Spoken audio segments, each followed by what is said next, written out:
Olá, pessoal! E quando sair o edital, a gente tem que estar antenado com aquilo que está no regulamento do ITCD, que vale a pena você, a princípio, dedicar um esforço maior, e não está, por exemplo, na lei do imposto, né? Então, o que acontece? Aqui no regulamento mineiro tem algumas coisas que eu acho interessantíssimas para caírem em prova, então vale a pena o aluno estudar, né? E tem outras coisas que não são tão interessantes. Realmente, se você for decorar isso aí, você vai gastar bastante tempo e a chance do custo-benefício vai ser bem menor, bem reduzida. Por quê, professor?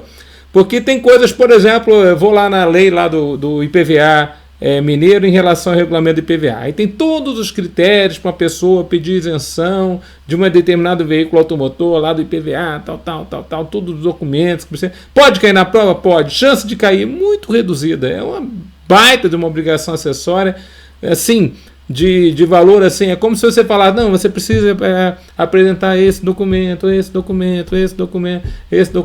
Em relação a você cobrar tantas coisas importantes do IPVA, será que isso é o que é o principal para cair na prova? Então, eu não vou pedir para o meu aluno estudar ou decorar isso. Mas aquilo que eu acho interessante, aquilo que eu falar para você, ó, foca, pega a visão que tem grande chance, né? Salta aos olhos a possibilidade de cair na prova. Aí não, aí você... Por exemplo, a gente sabe que o nosso ITCD, aqui no estado de Minas Gerais, tem várias hipóteses de incidência. E quando a gente falou das hipóteses de incidência, né, eu falei, opa, aqui tem uma boa questão de prova. Todas as hipóteses de incidência do ITCD, tantas situações causa-mortes, sucessão legítima, sucessão testamentária, sucessão provisória, pela morte presumida, pelo desaparecimento do ausente. Aí nós temos a situação do fideicomisso. Tudo isso a gente conversou com você nas aulas relacionadas ao ITCD. Só que aí faltou uma informação interessante, que no regulamento está bem explicadinho e na lei não está, que é o momento da ocorrência de cada um desses fatos geradores. Então a gente precisa saber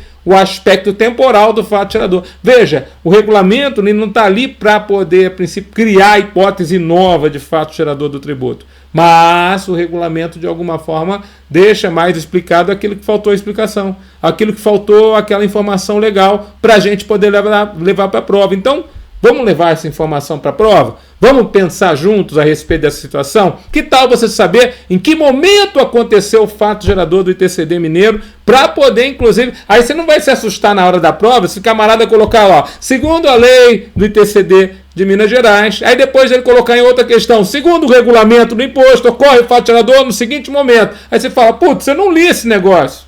Aonde que estava isso? Aí estava lá no regulamento que você não deu a lida, né? Mas o edital trata ali a respeito do regulamento do imposto. Então vamos lá para a telinha? Vamos lá? Então veja lá. Ó, ocorre o fato gerador do ITCD no momento da transmissão da propriedade, bem ou direito, por ocorrência do óbito.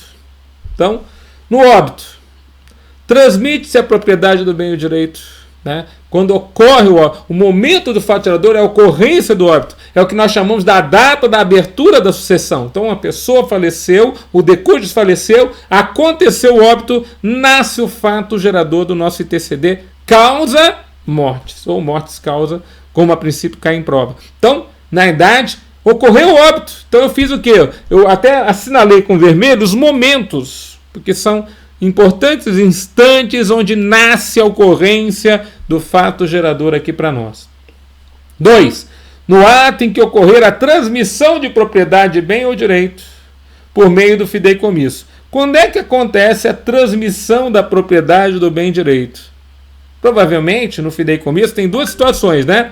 Uma delas é na ocorrência do óbito, onde o fideicomitente, que também é a figura do decúdios, veio a falecer, então nasce a obrigação de pagar porque vai transmitir aquele bem para o fiduciário. Agora, quanto ao fiduciário e o fideicomissário, a situação está lá na transmissão. E quando se dá a transmissão, professor?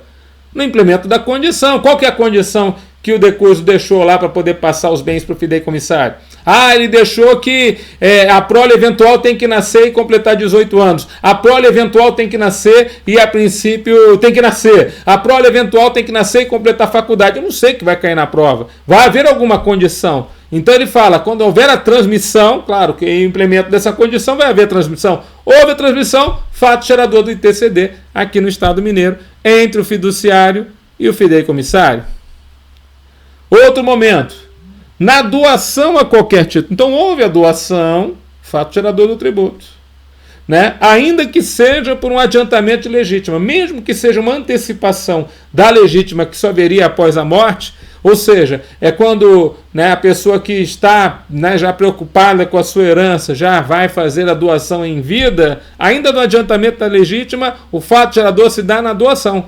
Houve a doação, fato gerador do tributo. Né? Houve a doação, fato gerador do tributo. Agora, um outro motivo de doação, que a gente às vezes não lembra, mas cai na prova pra caramba, é a partilha de bens e direitos de uma sociedade conjugal ou também na união estável. Quando a gente fala sociedade conjugal, é o casamento, né? De acordo com o regime de bens, comunhão total, comunhão parcial, separação total de bens, separação total em virtude da lei. Quer dizer, de acordo com o regime de bens, na comunhão por sociedade conjugal, né? E a princípio, quando houver, né, o encerramento do contrato, porque o casamento é um contrato, né? Então, quando houver o encerramento daquele contrato, né, o desfazimento ali, né, do casamento propriamente dito, a dissolução do casamento, como fala o direito civil, aí você vai ter o fato gerador sobre aquilo que exceder a meação.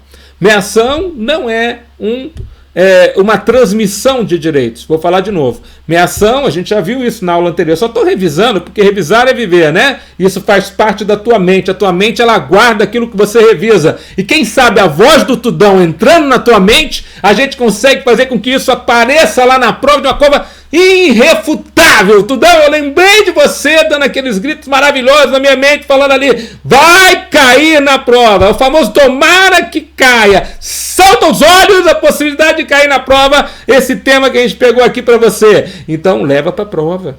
Leva para a prova.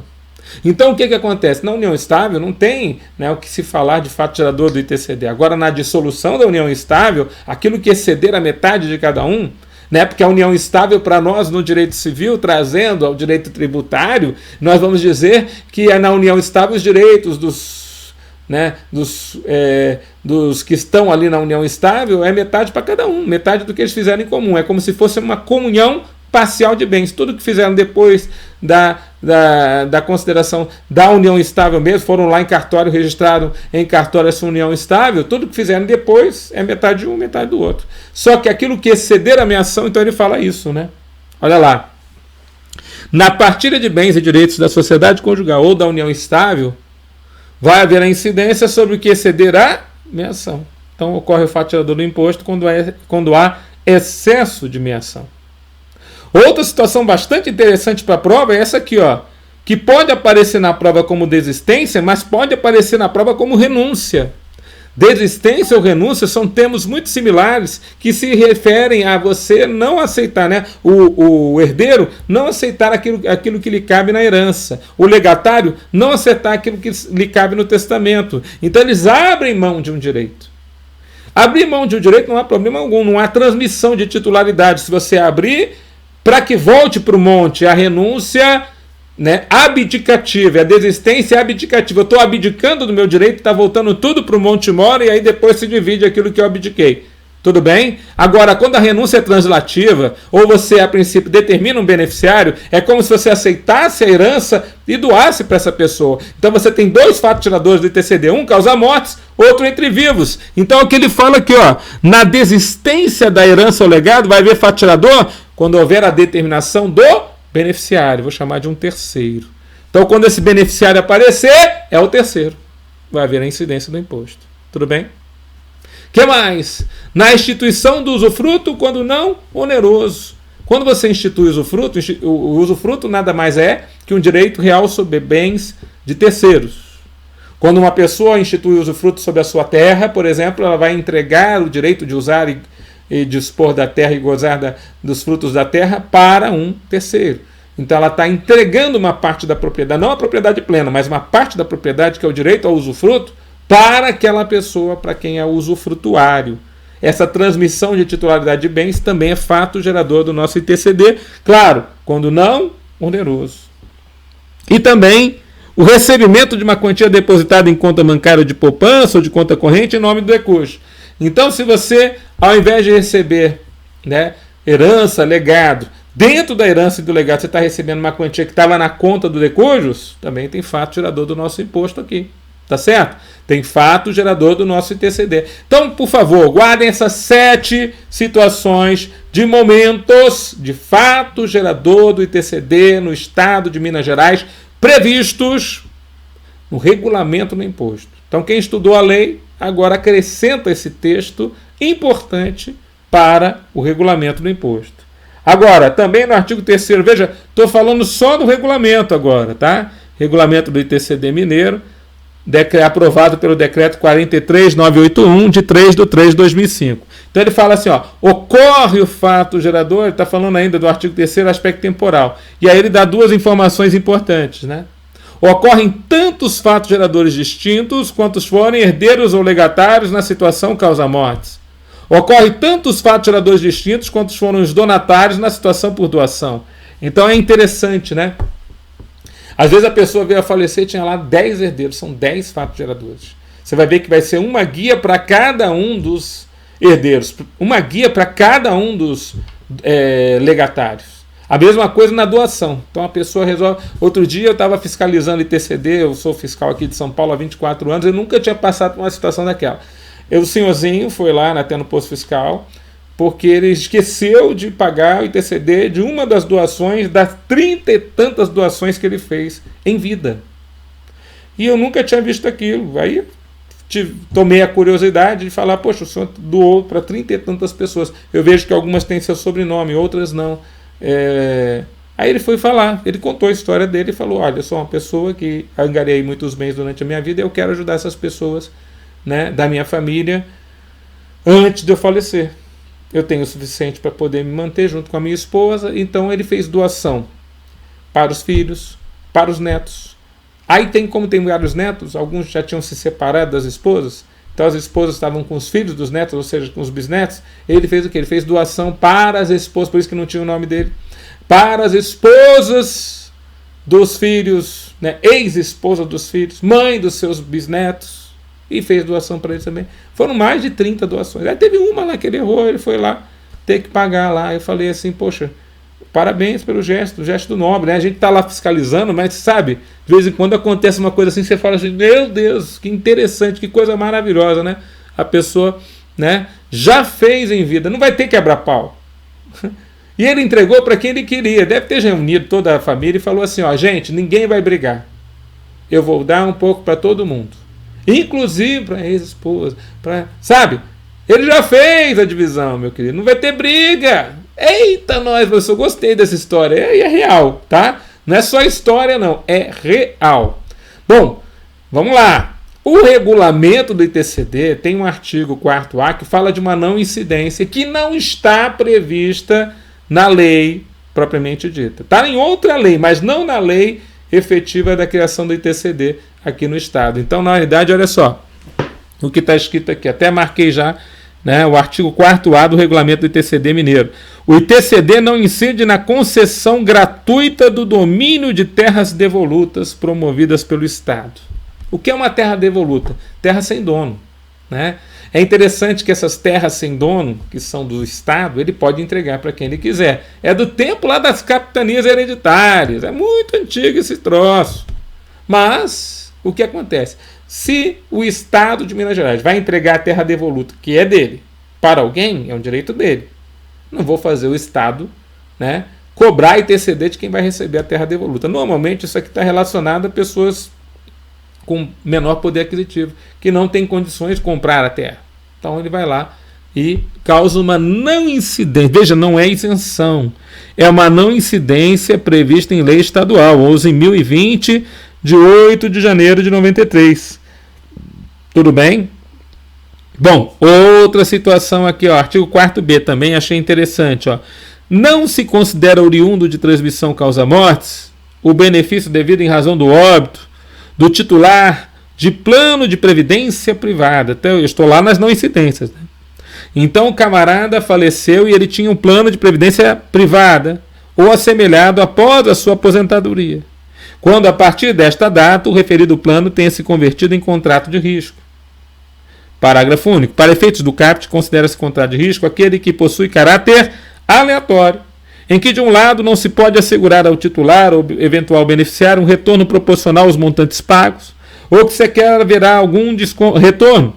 E, de outro lado, não se pode assegurar à entidade responsável por eventual pagamento de benefício que os valores a ela vertidos serão suficientes para fazer frente à contraprestação que lhe caberá. Então, é aqueles contratos onde a pessoa fez o contrato, né, de previdência privada e morreu já com seguro, então tem um contrato de risco ali, mas morreu um mês depois. Ou seja, com certeza a empresa que vai pagar o seguro, ela saiu no prejuízo, porque o cara com um mês só, né? Vamos imaginar que tivesse uma carência, a carência era de 6 meses, ele morreu no 7º mês. Poxa, não vai pagar tudo aquilo que ela vai pagar através do contrato de seguro, mas é um contrato de risco. Aí ele fala, essa situação onde os beneficiários é que vão vir a receber, não está havendo uma transmissão causa-morte. É um direito que a princípio está dado em contrato. Entendem os tribunais superiores, inclusive, que esse direito dado em contrato tem nada a ver com o ITCD, já é um direito. Tudo bem que, a princípio, a condição para que esse direito prevaleça seja a morte do decujus. Mas é um direito, não é uma transmissão. O direito já foi estabelecido antes mesmo da morte. A morte só é a condição. Agora você recebe o seu direito, mas é um direito já contratado. Esse é o posicionamento dos Estados. Aí aparece isso no regulamento do ITCD, que não é considerado transmissão causa-morte esse benefício devido em razão do óbito do titular no plano de previdência privada ou assemelhado após a aposentadoria. Né? Quando a partir dessa data o referido plano for convertido em contrato de risco com a morte provavelmente do decujus. Então é bem interessante isso aqui, eu achei extremamente interessante. Quando você lê isso aqui, você tem algo a mais para cair em prova, para essas não incidências. Veja, a gente já falou ali no primeiro no aspecto temporal. Agora eu fui lá na não incidência. Eu vi que na não incidência também tem novidade no regulamento, que eu quero que o meu aluno esteja amparado para a prova quanto ao ITCD mineiro. Outra situação, ó. Artigo 5º do regulamento do ITCD. O ITCD não incide, ainda que sobre a transmissão causa-morte, de valor correspondente a uma remuneração oriunda de uma relação de trabalho ou a rendimento de aposentadoria ou pensão, que não foi recebido em vida pelo decújo na fonte pagadora. Veja, ele já deveria ter recebido, por exemplo, vamos dar um exemplo, né? Tem um salário atrasado lá do mês 7 de 2021. Aí ele faleceu no janeiro de 2022. Mas o salário já deveria ser dele, já era dele. Ele só não recebeu na data certa por um problema da fonte pagadora. Aí ele vem a receber depois de morto. Aí você quer fazer incidir o TCD naquela data. Na idade, ele já está falando, ó, não vai fazer incidir esse tipo de remuneração que, a princípio, já era devida, oriunda de relação de trabalho ou rendimento de aposentadoria ou pensão, que não foi recebido em vida pelo decujus. Ele fala assim, ó, não se considera a remuneração oriunda da relação de trabalho ou rendimento de aposentadoria ou pensão as transmissões aos dependentes ou sucessores de valores, entre outros. Então, não está dentro das remunerações que, a princípio, estariam paradas por essa não incidência. Saldo de contas individuais do FGTS e do Fundo de Participação do PIS/PASEP. Restituições relativas ao imposto de renda e demais tributos. Verbas trabalhistas de caráter indenizatório. Então veja, essas situações, olha só quanta pegadinha que tem aqui. Quantas possibilidades de questão nós temos nesta situação propriamente dita. Quer dizer, a gente tem aquela situação, meu querido, que pode cair na prova, ó, a caveirinha para vocês, ó, uma coisa louca, né? Quer dizer, pode cair na prova, que é uma beleza, professor. Pois é. Por quê? Porque primeiro ele fala, não incide o imposto nas relações oriundas de trabalho, rendimento de aposentadoria ou pensão que não foram recebidos em vida pelo decújo pela fonte pagadora. Mas não se considera, dentro desses casos, o FGTS quanto ao seu saldo, o Fundo de Participação do PIS/PASEP, restituição de imposto de renda que veio depois, verbas trabalhistas de caráter mais relacionadas a coisas antes da morte do decújo, verbas trabalhistas. Então essas aqui poderia haver o quê? A incidência do tributo, porque não estão dentro desta situação de não incidência. Uau! Então são situações importantíssimas para a gente reconhecer e levar para a prova. Bom, tem mais alguma coisa que o senhor fala assim, professor, que é importante para a gente estudar aí no regulamento? Eu achei interessante. Veja, estou fazendo uma contrafação que lei e regulamento. Então estou vendo aquilo que tem a mais no regulamento que eu considero importante. O artigo 7º fala sobre o reconhecimento da não incidência e da isenção do ITCD. As hipóteses de não incidência e de isenção do ITCD previstas neste regulamento serão reconhecidas pela repartição fazendária competente, conforme artigo 16, e homologadas por autoridade fiscal. Então a repartição fazendária recebe lá o pedido de não incidência ou de isenção, né? E depois ela é homologada por uma autoridade fiscal, normalmente o teu chefe. Na hipótese em que figure como herdeira, legatária ou donatária uma pessoa indicada no artigo 4º, inciso 1, que justamente fala sobre as imunidades do ITCD, a própria imunidade será reconhecida pelo responsável pela lavratura do ato que formalizar a transmissão. Então, quando ele fala aqui, né, a respeito do nosso regulamento, propriamente dito, do ITCD, então, as entidades que estão relacionadas no artigo 4º, né, no seu inciso número 1, então, para essas entidades, ele fala assim, ó, esse tipo de, como é que se diz, imunidade já será reconhecida pelo próprio responsável pela lavratura do ato que formalizou aquela transmissão. Então, quando ele fala do artigo 4º, inciso 1, já fala justamente dos entes políticos, União, Estado ou município. Então, aqui já está falando da União, do Estado ou do município mineiro. Fechou? E para fechar, o artigo 10. Vou falar dos responsáveis tributários e algum efeito referente a eles. Os responsáveis tributários que infringirem o disposto nesse regulamento ou concorrerem de qualquer modo para o não pagamento ou pagamento ao menor do ITCD ficam sujeitos a multas estabelecidas para o contribuinte. Então, mesmo o contribuinte não pagou o tributo, o responsável tributário que infringir o regulamento e também permitir o não pagamento de tributo se torna também aquele que vai ser cobrado quanto à multa, sem prejuízo de sanções, inclusive administrativas, inclusive civis, inclusive penais. Quando a gente fala de sanções administrativas, civis e penais, eu estou pensando em quê, professor? Eu já estou pensando naquela situação relacionada a ser até um servidor do Detran, por exemplo, servidor estadual lá no Detran, lá de Minas Gerais, que a princípio fez alguma coisa errada lá na transmissão e não houve pagamento do ITCD. Então o que acontece? Ele pode sofrer uma sanção administrativa, uma penalização, né, administrativamente por ser um servidor, pode sofrer uma sanção civil por estar havendo um dano ao erário e pode sofrer uma sanção penal por estar fazendo um crime contra a ordem